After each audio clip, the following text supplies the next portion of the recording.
بەڕێز ڕەشاد فەقی عەلی بەڕێوەبەری ڕاهێنان و پەرەپێدانی پەروەردەی لە خوێندنی کوردی سەبارەت بە بڕیاری مەسرور بارزانی کە زیاتر لە 5,000 مامۆستای کەرکووک زەویان بەسەرا دابەش کراوە.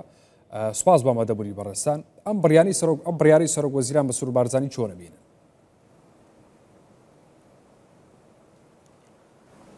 زۆر سوپاس. ئێوارە باش. بڕیاری پێدانی زەوی بە مامۆستایان و فەرمانبەرانی کەرکووک سەلمێنەری ئەو ڕاستەیە کە هەمیشە کەرکووک گرنگ بووە لە لای سەرکردایەتی سیاسی کورد و حکوومەتی هەرێمی کوردستان بە تایبەتی.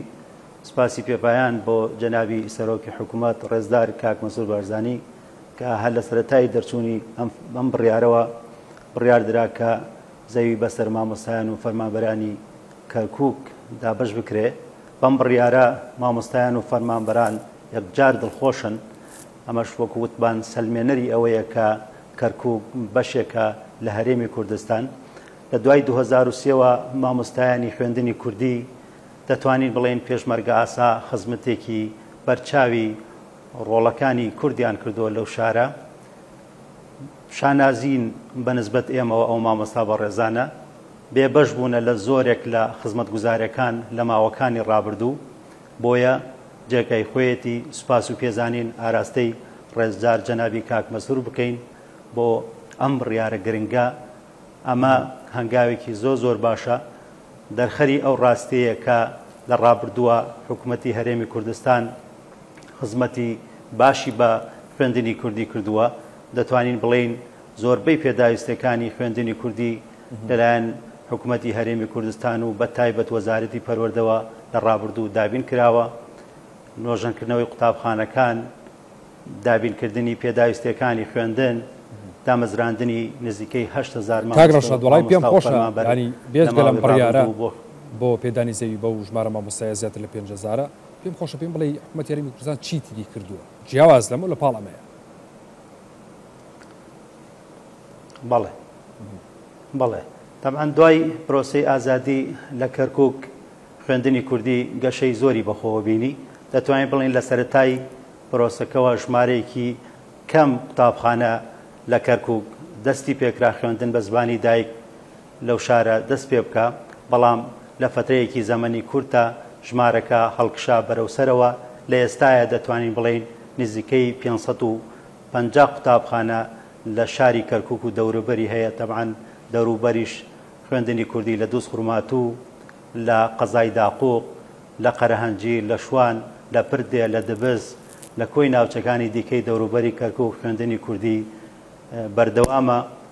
خزمەتگوزارەکانی حکوومەتی هەرێمی کوردستان وەکو پێشتر ئاماژەم پێدا دابینکردنی منهەجی خوێندن و پەرتووک ساڵانە لە کاتی خۆیان بە شێوازێکی جوان ئەگاتە خوێندنی کوردی. واروەها لە ڕابردووە چەندین جار بەشێک لە قوتابخانەکانمان نۆژەن کرا بۆتەوە.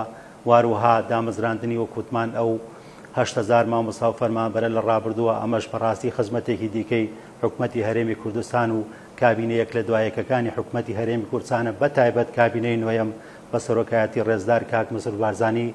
واروەها دەتوانین ئەوەش بڵێن وەزارەتی پەروەردەی حکوومەتی هەرێمی کوردستان بە تایبەت لە ڕێزدار دکتۆر ئالان قسووری نەکردووە لە پێداویستەکانی خوێندنی کوردی لە کەرکووک. بۆ هەر کێشەی گیر و گرفتێک ئێمە پەنامان بۆی بردبێ. خۆشبەختانە بۆ پەڕی دڵفراوانیەوە هاتۆ بە دەنگ داخوازەکانی خوێندنی کوردیەوە. لە پاڵ ئەم سەرکەوتدانی خوێندنی کوردی دەتوانین ئەوەش بڵێن گرفت و کێشەشمان هەیە بە تایبەت لەلایەن مەرکەز، بە تایبەت لەلایەن خوێندنی مەرکەزیەوە زۆر جار لە ڕابردوو ئاستەنگ بۆ خوێندنی کوردی دروست کراوە. بەڵام خۆشبەختانە بە دڵسۆزی مامۆستایانی خوێندنی کوردی، بە لێهاتووی مامۆستایانی خوێندنی کوردی لەو شارە نەمان هێڵاوە ئەو ئاستەنگانە ببنەمایی ئەوەی کە خوێندن لەو شارە ڕابوەستێ. زۆر قەیران و کێشە و گیر و گرفت هاتە پێش، بەڵام سپاس بۆخوا تێمان پەڕان لە سەروی هەمووشانەوە بابەتی موچە. سپاس بۆخوا، سپاس بۆ مامۆستایان. بەڕاستی ئێمە خۆمان بە قەرزاری مامۆستایانی خوێندنی کوردی ئەزانین کە لە ڕابردووەوە لە ئێستا شاوان نزیک دەبینەوە لە ساڵی نوێی خوێندن. هەمویان ئامادەی باشیان کردووە، خۆیان ئامادە کردووە بە پلانێکی تۆکمەوە بۆ ئەوەی بۆ ساڵی داهاتوو بتوانن باشترین خێزمەت بە ئەم بڕیارە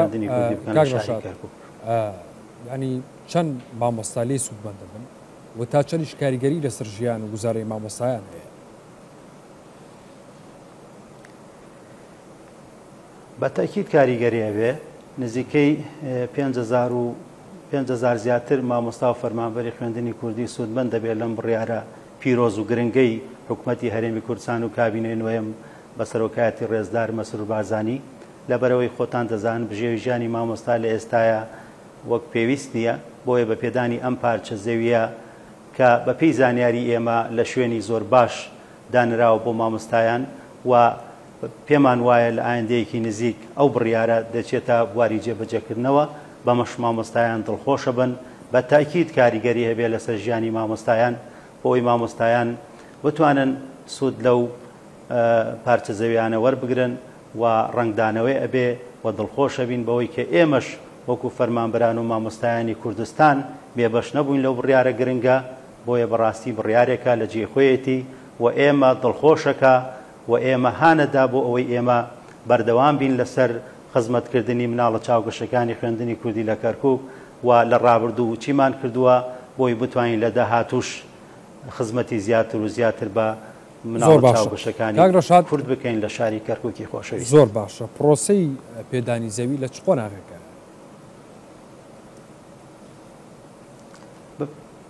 بەپێی زانێرەکانی ئێمە لە قۆناغی کۆتاییە.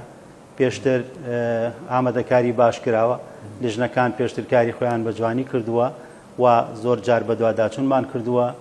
بڕیارەکان بەپێی زانیاری ئێمە لە ئێستاە ماوەتەوە بچێتە بواری جێبەجێکردنەوە.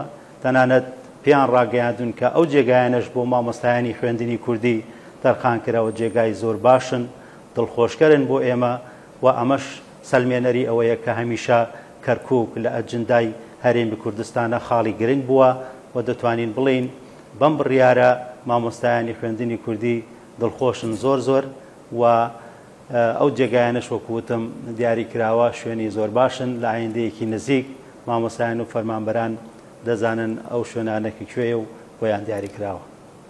بەڕێز ڕەشاد فەقێ عەلی بەڕێوەبەری ڕاهێنان و پەرەپێدانی پەروەردەی لە خوێندنی کوردی لە سلێمانیەوە لەگەڵ مامی سوپاس بام بەدەوری ڕێستان کاک ڕەشاد بەخێر بێت.